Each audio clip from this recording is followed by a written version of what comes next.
Hello, folks. First of all, many thanks to the HelSec folks for organizing this event. Today, I would like to talk about confidential computing. And I would like to talk about why we need confidential computing. What does confidential computing mean? What are the relevant technologies, confidential computing technologies? And what are the use cases? What are the activities? I will a little bit talk more about open source activities and some other relevant activities. And then I would like to a little bit talk more about encrypted containers, encrypted virtual machines, and lastly, I want to briefly talk about homomorphic encryption. And today is the topic of my talk. Ever since Microsoft Azure announced their confidential computing capabilities. And also last year, as you may know, the Linux Foundation announced the formation of Confidential Computing Consortium. Every day we see these headlines, and confidential computing has become a buzzword, and also it has been increasingly growing. Its importance has been growing quite a lot. I think these are the headlines that we have been seeing. I think we will be seeing more of this in the coming years and in the near future as well. So it's gaining lots of importance. So today I want to a little bit give you an idea why it has been gaining this importance. But before I talk more about confidential computing, let's clarify some terms. I will refer them during my talk. Attestation is a process of measuring code and data and reporting these measurements as digital signed to a requesting entity, which can evaluate these measurements further according to known values, whitelists. A secure enclave is a hardware-enforced and isolated secure execution environment, which can be hardware-based trust execution environment or dedicated secure chip. And the definition of trusted and trustworthy systems, and these are according to RFC 4949. What is really a trusted system is all about? It's a system that operates as expected, according to design and policy, doing what's required despite environmental disruption, human, user, and operator errors, and attacks by hostile parties, and not doing other things. That's the definition of a trusted system. So what makes a trusted system a trustworthy system is the evidence. And that trusted system, that capabilities can be validated in some convincing way, such as formal analysis or some other means of verification. That's what makes a trusted system a trustworthy system. What I'm about to mention on this slide, I think you are all familiar with the existing problems what we have been having with computing platforms. And say that if you have some certain, if you are running your code and processing your data in a kind of cloud environment or any kind of environment, that your code and data are exposed in plain text on computing platforms. And when they are in use, they are exposed. And then compromise of this data can lead to loss of privacy. And that can happen from constrained devices to the servers powering the cloud deployments. And compromise of code and data integrity. And how can we ensure that computing platforms are trustworthy and correct software is run on them? How can we make sure that when I run some piece of code on a cloud environment, cloud deployment, how can I make sure that it really runs the code that I'm supposed to run? It also processes data which it's supposed to process. Some of you may have been, I'm sure that this may sound familiar to you folks, like there are some certain challenges when it comes to making hardware root of trust available to guests environments in cloud deployments, and that has been challenges. And also, how can we make sure that we can protect our IPRs, including algorithms, for example, AI machine learning has been gaining lots of importance and so on. How can we protect our machine learning models and so on? So these are the well-known problems that are associated with computing platforms. Then, what does confidential computing mean? And I will tell you more about how confidential computing can help us to solve these problems. Confidential computing, the simple definition of confidential computing is that code and data confidentiality can be achieved at runtime, which means that when they are in use. So we know how to protect this at rest. We know how to protect this in transit by using some security protocols and so on. But how to achieve this in use, well, that's basically all about confidential computing. And another important thing when it comes to confidential computing capabilities is that the code and data cannot be tampered, accessed from outside of the trust boundaries of a secure enclave or a trust domain.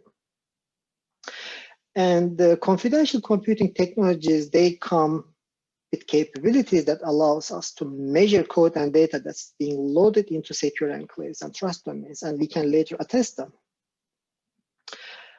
And what I just mentioned here the relevant technologies that makes confidential computing possible allow all of these to be achieved on both bare metal and in virtual deployments. This is, I just wanted to highlight some of the important some of the relevant technologies, and further talk, I will a little bit tell you more about some of these technologies. Let me start with ARM Trust Zone, and I'm sure that many of you are familiar with ARM Trust Zone, which was announced back in 2013. It's now available on most of the mobile devices, and it's used for a number of use cases, like for protecting content protection, for protection of like biometric authentication, and many other things. I mean, ARM Trust Zone, in a way, was a unique technology that allowed basically partitioning CPU into different trust domains known as secure, non-secure roles. And secure role is more privileged, can have access to some certain peripherals, and some can access some certain memory regions, and so whereas non-secure side cannot achieve that. And that's very, that was something very novel about it. And we see that some of these new technologies which became later on, they also borrow some, or like they use some idea, like they are built on the same ideas. Then TPM 1.2, TPM 2.0. I did mention TPM here, folks, that one important thing when it comes to confidential computing is that confidential computing builds on the existing concepts of trusted computing. And as you may remember in my previous slide is that like they do allow measurement and attestation. Like, for example, the technologies like Intel SGX, AMD SCV do provide capabilities like hardware root of trust for measurement, hardware root of trust for reporting, hardware root of trust for storage, and so on. And they are, I mean, the TPMs, we cannot really compare TPMs with Intel SGX, and so it's like comparing things like apples to oranges. But anyway, I just wanted to mention this, that the technologies that makes confidential computing possible builds on the existing concepts of trust computing. And then Apple Secure Enclave chip was announced in 2013. That's used for certain process, some certain data, I think like some biometric data, and so maybe some many other things. And then in 2015, well, of course, in 2014, TPM 2.0 became available. And then 2015, Intel SGX was announced. This is actually one of the most commonly used technologies right now. Even though, like, for example, it does come with some sort of, like, it does allow as a technology, like the secure enclaves, they are digital, like whatever the code that you are loading into secure enclaves, they are digitally signed. You can run your piece of code within a kind of isolated environment, within a secure enclave with memory encryption capabilities. And also it does provide memory integrity protection as well. So, and also it does provide some attestation capabilities, like APIT-based attestation or DCAP. DCAP stands for Data Center Attestation Primitives. And then the researchers at MIT, I think they have done a really good job. Like when you Google, you will find their research paper. They have done really good analysis of Intel SGX. They published a research paper. And then later on, they designed their own security extensions called MIT Sanctum. And they made it possible on Rocket RISC-V CPU. And then 2016, ARM Trust Zone M was announced for ARM Cortex-M-based microcontrollers. And the concept remains the same with ARM Trust Zone, which is available on Cortex-A. 2017, AMD SEV was announced. And also, in addition to that one, both Microsoft and Google, they announced their like hardware root of trust chips, like Google Titan nowadays. It's used. It's known as Open Titan, which became an open source project, and also Project Cerberus from Microsoft. It's typical. Well, they designed their own hardware root of trust chips. Let me tell you more about AMD SEV. AMD SEV. It has similar concepts as Intel HelSec, but they are actually in a way different in some ways. AMD SEV secure encrypted virtualization. It's meant for running virtual machines within their own trust domains. It together with memory encryption capabilities. And again, whatever you load into trust domain will be measured, and you can later on, by using this measurement, you can attest that you are running the correct code and data, static data. 2018, number of activities happened on RISC-V site, like namely RISC-V Hex5 and Keystone, and IBM protected execution facility. They announced that, and 2019 was in a way year that there were quite many activities like Intel multi-key total memory encryption and AMD secure encrypted virtualization, secure nested paging. This is actually the next version of AMD SEV. They actually did fix some of these issues, and then they made it more resilient. And then Intel SGX version 2 became available,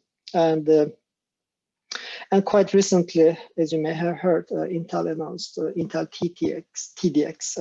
It's the trust domain extensions. It is very similar to AMD SEV. It is different than Intel SGX. It's very similar to AMD SEV. It does allow you to run your virtual machines in trust domains. And again, this comes with attestation capability. So these are an overview of the technologies that I would like to highlight. When it comes to confidential computing, you hear that many of those cloud providers, they do provide these capabilities. They either use Intel SGX, like for example, Google Cloud Confidential Computing. They announced that they use AMD SEV and so on. But in addition to that one, I did not mention here, but maybe later in the slides, I will tell you a little bit more about this, that there are some other activities going on with respect to how to achieve that capability with GPUs and FPGAs. These are other activities going on. So while talking about the technology that makes confidential computing possible, the question pops up in our heads, right? Are these technologies secure? Last February, some of you may remember, folks, I was talking about the microarchitectural side-channel attacks. That I think maybe because of these things, you may ask yourself that, are these technologies secure? So at least I want to give you some answers. At least I hope that will help you. So there is no binary yes, no answer to this question.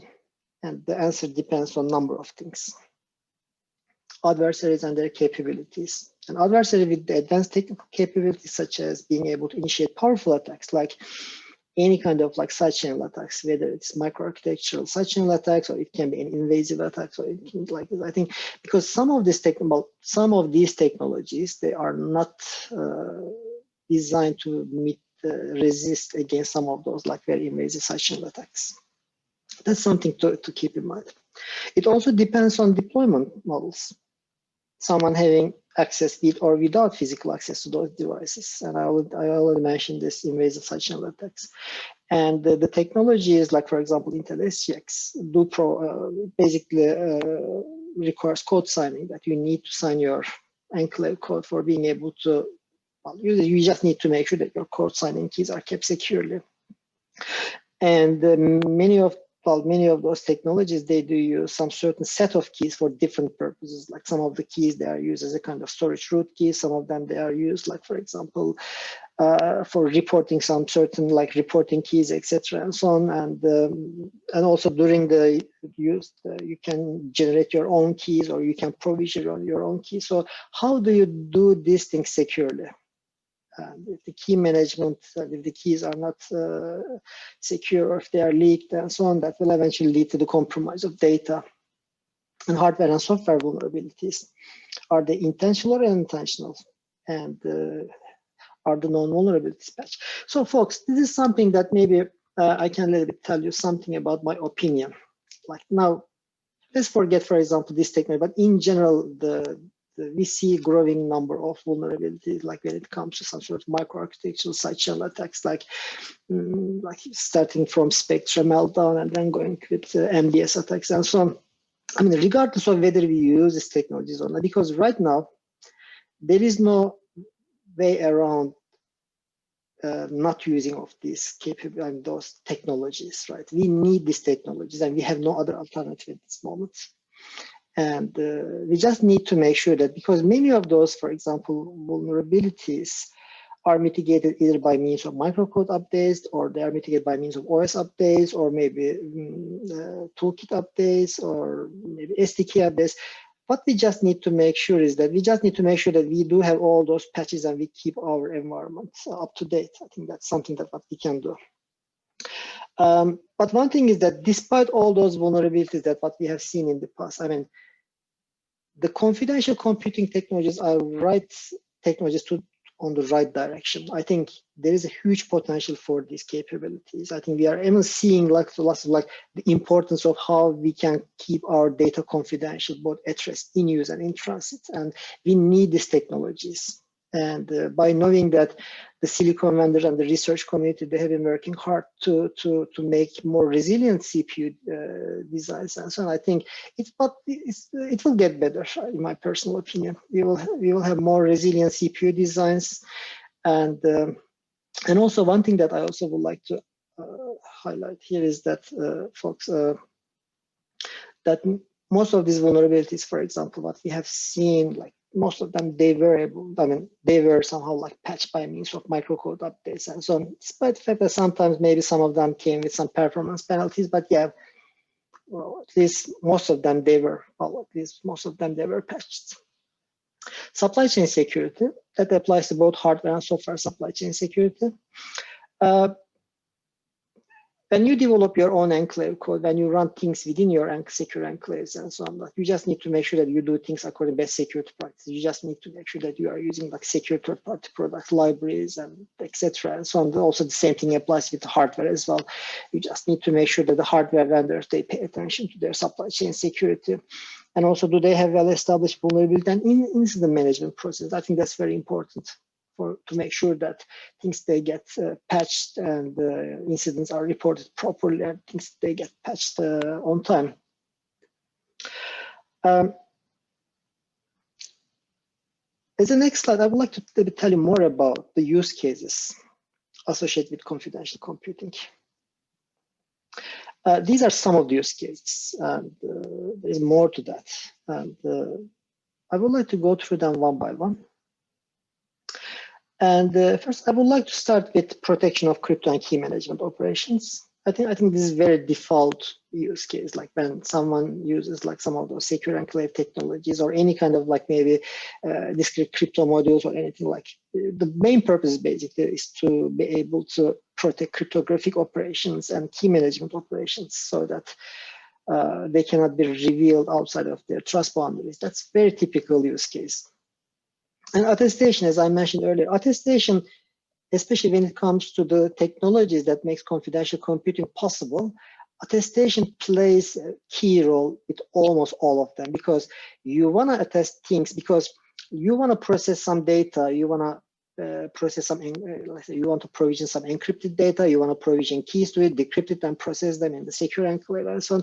You want those things to make sure, before doing those things, you just want to make sure that you are really talking to a kind of authentic enclave, which is owned by you and so on.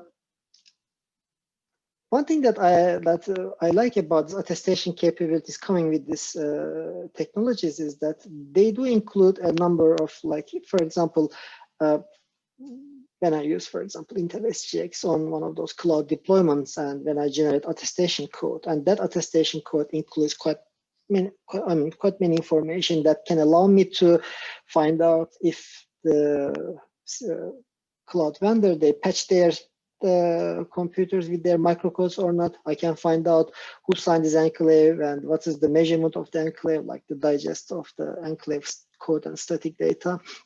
And you can actually even embed some user data into attestation code, and that way you can really make sure that after you get some certain after you are sure that you are talking to an authentic enclave, you can actually provision your keys and data, etc. It's very relevant to almost all the use cases that what we have been seeing here. Privacy preserving analytics and workload, that's actually a very common use case. You just want to make sure that you basically process data, and let's say it can be healthcare data, or it can be like HR data or any kind of data. How can you make sure that you process these things, or you basically handle those analytics or any kind of computation without leaking any kind of privacy sensitive data? Secure containers. What I mean with secure containers here is that being able to use this capabilities, for example, like using this secure enclave technologies within containers, so that you can use them for crypto key management. You can secure your keys and so on. Even further, for example, with AMD SCB, I was already experimenting with AMD SCB, for example. You can run, for example, kata containers. That kata containers can be integrated into Docker runtime, and when you run your kata container, you are actually literally running your entire container within a secure enclave. And these are possibilities. And blockchain. Blockchain, that how can you achieve blockchain fast, and also you want to preserve confidentiality and so on, because of the nature of blockchain. I mean, that especially when you are dealing with distrusting parties and so on, I think this confidentiality thing and also performance can be a problem here. So the technologies like secure enclave technologies can make it possible, and I will give you some examples later on. There are some certain known examples like published by Microsoft, IBM and Intel, and they did publish some work on that. I will come to that point later on. And this technology, they are not only for servers powering cloud computing, but they're also very much nowadays becoming available on devices that can be used in IoT gateways and so on. Password protection and protection of AI and machine learning.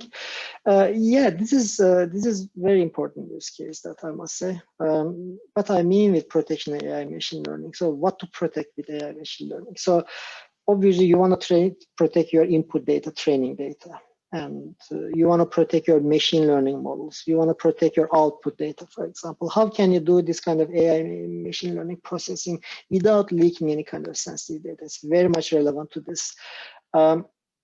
I can tell you, for example, one example, there is a project called Graphene SGX. It's a basically kind of, you can run some unmodified applications within secure enclaves.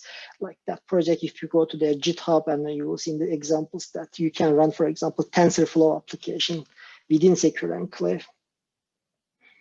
Communication protection, what do I mean with this? I did already mention earlier that protection of crypto key and key management operations. Like you can, for example, use VPN or TLS, and you can protect your keys, for example, private keys, by using these technologies. Even further, there are some certain projects like Wolf SSL and some other projects. They do actually run entire TLS stack within the secure enclave. I mean, one of the nice things about this approach is that, like, if you just protect this private keys, okay, this is good. Like when you are using TLS, let's say that you are using ephemeral elliptic curve Diffie-Hellman, and then you do this kind of either RSA or ECDSA based key exchange, and then you basically derive symmetric AES key and so on. When you protect your private key only, you are protecting, for example, key authentication key, which is basically the RSA or ECDSA, which is used to authenticate this key exchange. But then you have this ephemeral keys being, or all the kind of like dynamic keys being generated during this TLS handshake. How to protect them? Yeah, I mean, these technologies can allow you to do that. Application and VM protection. Let me elaborate further what I mean with that one. You can deploy encrypted applications, encrypted virtual machines to these technologies, and then they will be decrypted and rerun as encrypted in runtime. And that is very, very quite powerful, and it's not possible without having these technologies. And that's basically that gives you a kind of idea about how they can be used to achieve these confidential computing capabilities. Encrypted databases, secure bootstrapping of identities. I think this is, some of you may be familiar, folks. I mean, when you have like some kind of, let's say that you want to do some kind of secure bootstrapping of some sort of virtual machines or containers deployed somewhere on the cloud, like how difficult it can be, for example, to really, how can you really make sure that you are really provisioning those identities to a kind of like containers or virtual machines, how can you have this evidence? So with these technologies, that can be really straightforward. Like I can generate, for example, key pair. I can, within these enclaves, then I can generate certificate sign requests and generate attestation code proving that this CSR was generated by this enclave. I can upload my certificate sign request as well as attestation code to certificate authority. Certificate authority validates this code, knowing that this comes from the authority and can issue certificate. I can download it, and here we go. In just a couple of seconds, I can have my private key and associated certificate, which I can use for example, TLS with mutual authentication. These are very straightforward things. Secure packet processing. Yeah, you can securely process this network packets. These are all possible. I want to a little bit tell you more about the open source projects.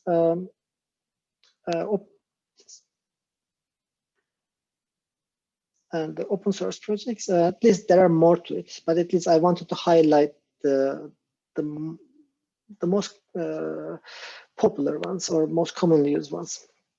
Intel SGX SDK is provided by Intel for developing Intel SGX secure enclaves, provides libraries, headers, sample codes, as well as tools and documentations. Microsoft announced Open Enclave SDK a couple of years ago. What really Open Enclave SDK does is that Open Enclave SDK allows you to develop your enclave code by hiding the underlying technologies. Like you can develop mostly underlying, like it can achieve mostly, not maybe 100%, but mostly. It can allow you to write this code, and you can just make some minor changes. You can run it on technology X or technology Y. That's basically the purpose of that one. It can provide some APIs for loading enclaves, unloading them, generation of attestation codes, and also communication between those enclaves and so on. And Google has done similar kind of project called Google Silo, and that's also another open source. The goal of that project is very similar, almost same as Open Enclave SDK, like basically open source SDK that mostly hides underlying enclave technology. Google Project Oak. That's an example of how you can use confidential computing with distributed systems. Like you can, for example, by using this capability, you can have so-called nodes, and you can attest the nodes. When you know that you are running those authentic nodes and those with these capabilities, you can attest them. And once you know that you are talking to your own node, you can provision workloads, for example, WebAssembly code, for example, you can let them to run there, and then they can communicate with each other over a kind of secure channel. That's actually there are also some other similar projects that is related to this distributed confidential computing. Apache Tclave, also known as Mesa T earlier, nowadays it's called Tclave. This is about another project that that's basically used for things like AI, machine learning, function as a service, etc. Crypto API Toolkit, that's also known as Intel SGX-based soft HSM. Basically soft HSM capability can actually, it is according to PKCS 11 standard, to be exact, version 2.40, and it can actually provide this HSM capabilities, software, and you can basically, it does allow you to run that soft HSM within secure enclave. You can still take the benefit of this hardware security. It's not purely software only, but you can also utilize the capabilities of hardware security here, secure enclave technologies. I also see a kind of growing number of projects that attempts to use memory safe languages like Rust language, for example. There are two of them at the moment, like Baidu and Fortanix. Anarchs is a very interesting project. Anarchs was initiated by Red Hat, and Anarchs is a deployment framework. what I mean with deployment framework is that it does support like Intel SGX, AMD SCV. I'm sure that they will support Intel TDX as well, trust domain extensions. So what it does, actually, you do have some workloads. Let's say that it can be your application or like virtual machines. It does actually attest the computing platform that you are about to run this workloads. If the attestation goes fine, meaning that it's authentic, it's basically all looks good, and then you can basically provision your workloads as encrypted, for example. It does allow you to achieve that one. Number of projects in the RISC-V ecosystem, and yeah, these are the projects that I mentioned earlier. They are related to blockchain. Hyperledger private data objects from Intel, the confidential consortium, so known as COCO framework by Microsoft, and Hyperledger Fabric private chain code is also another project by IBM. That involves the use of the secure enclave technologies for bringing confidentiality as well as speed to blockchain technology. What else is happening? The Confidential Computing Consortium, it was announced last year in August 2019 by the Linux Foundation. It's an industry effort to advance computational trust and security for next generation computing, to bring together hardware and software vendors, cloud providers, developers, open source experts, and academics to accelerate the confidential computing market and to influence the relevant technical and regulatory standards. I think it's very important.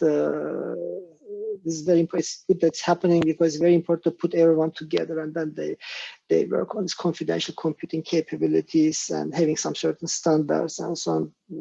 I think that will be definitely accelerate the use of confidential computing capabilities by different product services and different companies and so on. Growing number of startups, lots of startup companies are emerging, providing service and products.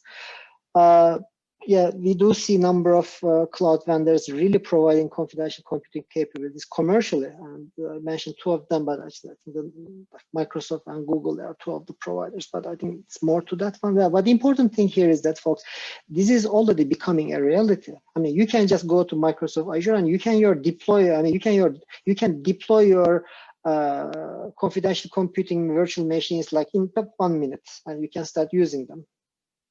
And they are now really reality now. Lots of academic research on finding novel solutions, on utilizing confidential computing technologies, and also finding more about this microarchitectural side channel attacks, as well as how to mitigate them. There are some really interesting projects going on. I gave two of them, but there are more to that. One of them is called Slalom, and at least Slalom is a project by Dan Bona and his team at Stanford University. What it does actually, it shows how you can use Intel SGX technology together with FPGA. Because of the fact that, okay, Intel SGX secure, if I have time in the end, maybe I can try to tell you more about the performance impact of this memory encryption and etc.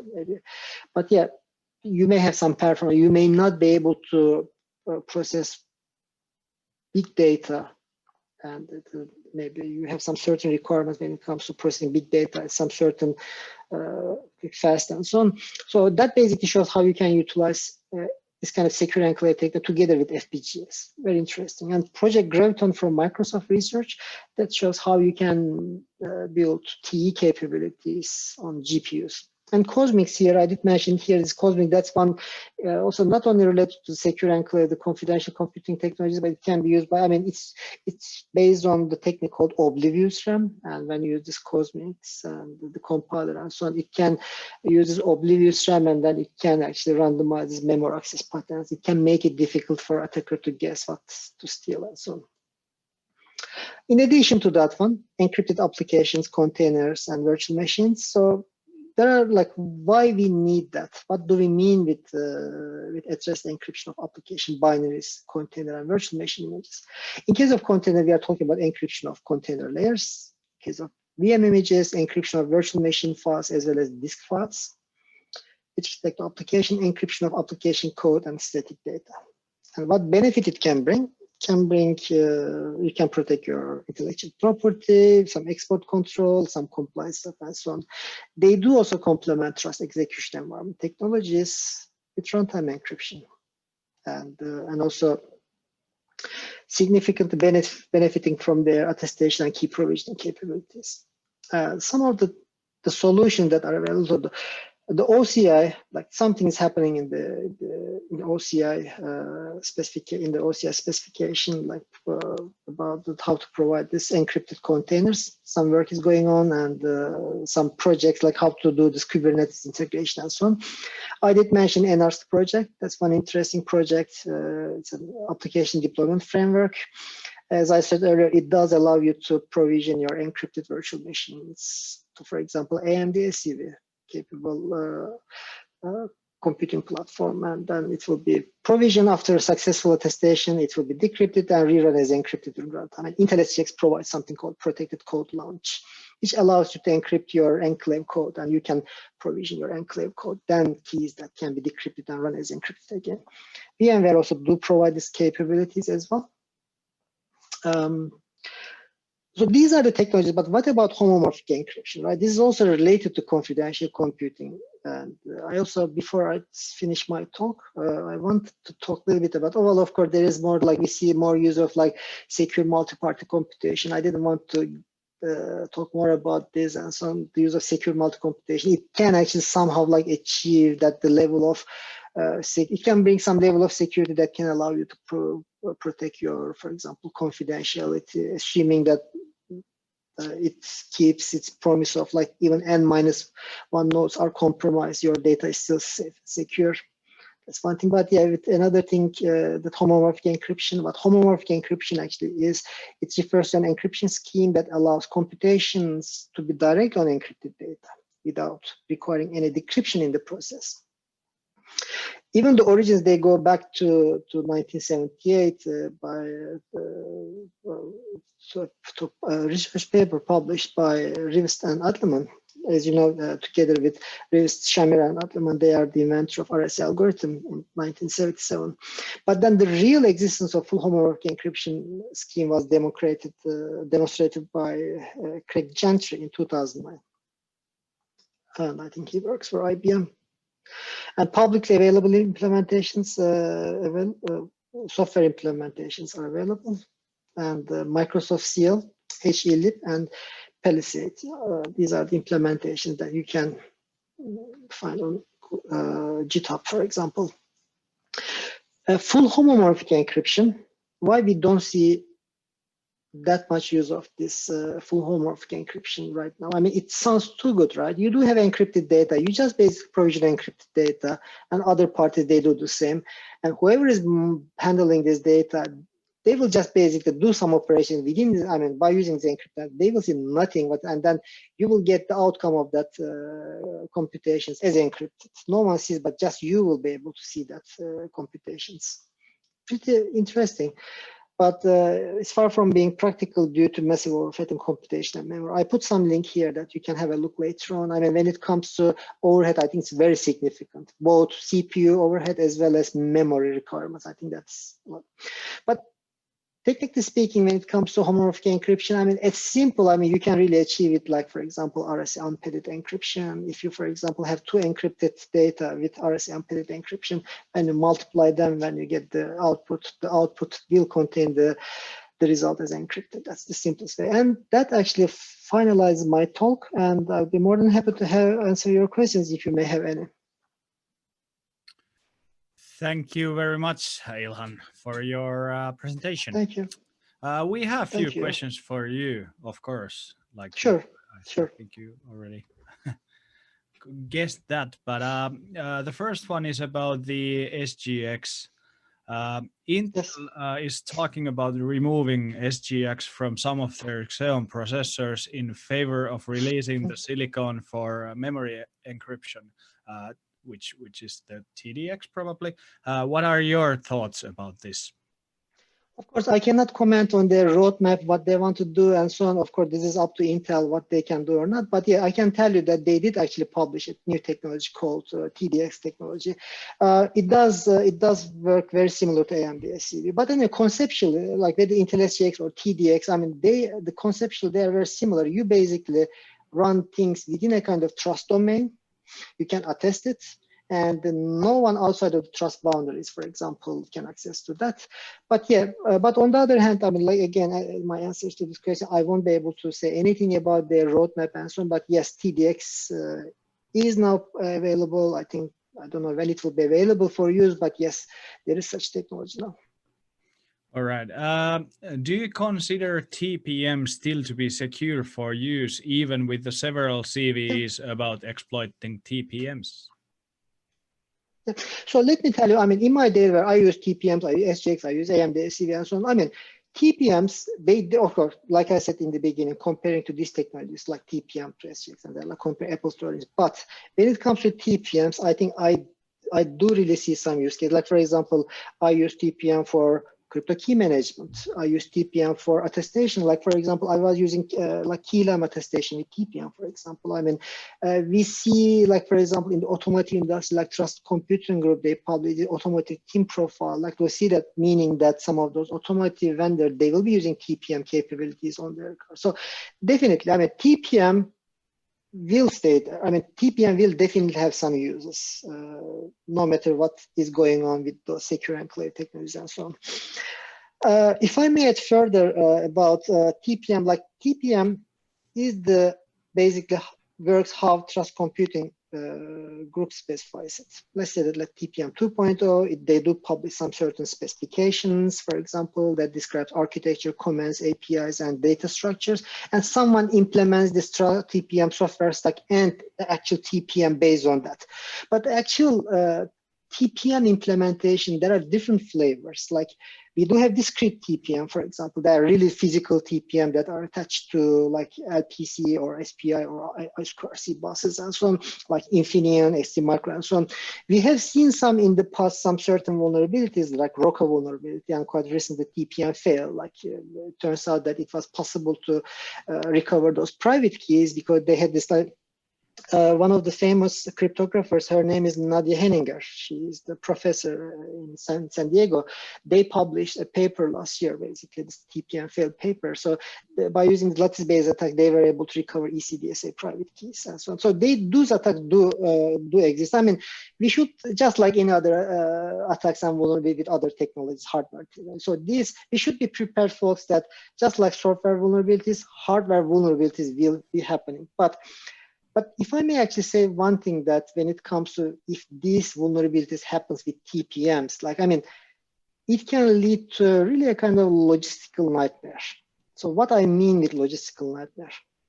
So let's say that your TPM, well, it turns out that it's generating weak RSA keys and which can be factorized very easily. Okay, then there's a big problem. So what to do now? Well, obviously TPM vendor is going to publish some firmware update. You will put this firmware, but is that it? No. You will have to make sure that all the certificates, you will have to basically get rid of these old keys. You need to make sure that all the old certificates are revoked. You need to prove, and that can turn into a kind of logistical nightmare. And I'm not even talking about other, like I see nowadays lots of things about like virtual TPM, like space software-based implementation. God knows what kind of security properties it may have. How do you protect it? And is it really chained to the physical TPM? And so there are lots of things when it comes to TPM, how it is used, how it is implemented, etc. So I think, but yeah, I see some use for that. With respect to vulnerabilities, yeah, they do have vulnerabilities and they can lead to logistical nightmares and so on. But then also one thing that I also forgot to mention, some of the cloud vendors like Microsoft and Google, they do provide virtual TPM capability as parts of their shielded VM solutions, yeah. They will, but like I said, TPM's gonna stay there, but the confidential computing technique that I'm talking here, like they will stay there and they mean for something else. I hope that answers question. Yeah, I do think so. Next question. We have a few of them. We cannot take them all at this point, but if you have time after this, I have time. I have time. No Discord. Problem. I have time. No problem. Yeah, but I will take at least one more. Do you foresee cryptographic quantum computing going to be a problem for the deployed enclave solutions? So let me tell you a little bit background about post-quantum crypto. So as we all know, and for those who are not maybe familiar, so when we have this power of post-quantum computer, they will be able to break like some of those well-known algorithms like RSA, elliptic curve-based algorithms, etc. So they are very commonly used algorithms in we use them on daily basis with basically everything. And also the NIST has been working on a number of standardization activities. I think they are in the last stage now, selection process now. That should take another 2.5 years. So we will have really, there are some certain candidates. We will see who will be picked. But anyway, back to the question. Yeah, so yeah, exactly. Not only the secure enclave technologies, but basically anything that uses this kind of effective algorithms. RSA, it doesn't matter how the key size you are using, or elliptic curve based. It doesn't matter what curves you are using, what key size you are using, they will be all broken. And for that reason, we can assume, but of course, one thing is that, folks, I mean, when they are broken, they are not going to happening overnight. I mean, that's something that I think we will see some years it will take until we come to the point that they are capable of breaking those keys. Yeah, many of these technologies, I mean, before that technologies, as you can, if you look at many of those hardware silicons, for example, they use secure boot, they use RSA, they use ECDSA, for example, etc. They use this algorithm for signing code, right? And yet alone, like all kind of TLS things, they are based on this algorithm. So yeah, they will be all affected. I mean, not only enclave technologies, but anyone using this kind of like algorithm will be affected. As a kind of like out of my personal hobby, I have been actually playing with this kind of like TLS and the use of some of those post-quantum safe algorithms like Picnic and some other algorithms and so on. Like, so one of the things which I have noticed is that some of those algorithms that they do have really large key sizes and or signature sizes, and how to accommodate them will require some new silicon designs. And I don't know how long this will take, because these silicon designs, they don't happen overnight. It usually takes 4, 5, 6 years to design a silicon. But yeah, I mean, eventually there will be some, for example, there is one project, it was Horizon 2020 project, this future TPM project. That's something that they work on, this concept of using this post-quantum safe algorithms for that purpose. But yeah, yes, eventually they will be affected, but I'm sure that the vendors will be coming for that. By now, they just need to make sure that they keep the key size large enough. Yep. All right, thank you very much. One more question. This is the last one. Sure. There is no a question about the which SDK to get started. Open Enclave seems popular, but is it the one people should go with? I use Open Enclave SDK. I use IntelliSGX SDK. It very much depends. I mean, both of them, they're very easy to use. Like when you look at both of them, they come with lots of sample examples and so on. Well, in my opinion, I think they can just start with IntelliSGX SDK. That way, they can, for example, get more familiar, like how to use this enclave, enclave definition language, for example. You can define those interfaces, how you can. So one of the things, by the way, that I want to mention here is that nice thing about these enclaves. Also, folks, I want to give Intel credit for two things. One of the things what Intel has done with this with IntelliSGX SDK, of course, Open Enclave SDK is also using some bits and pieces from IntelliSGX SDK under the hood. But one thing Intel has done is that that they made it possible, very easy actually, to develop, deploy, test, and run real secure enclaves on real hardware. I mean, with that, or you can run them in emulation mode if you don't have SGX capable hardware. So that's one thing. And also they made this attestation very easy. So if you want to use both SDKs, either one of them, but you just need to make sure that you have this, maybe you need to digest what attestation means, because you will run into this concept of attestation, which is very much associated with those use cases that they do have very good documentations and example code. You may need to create some accounts on this, some of their portals, so that you can get some access to some of those attestation services, etc. But yeah, well, Open Enclave SDK is very also simple as well. All right, thank you very much, Ilhan, and thank you for your presentation. There is a few more questions on the Discord, so if you have time, please answer them. Sure. And a few minutes break, and then we will continue. Sure, thank you.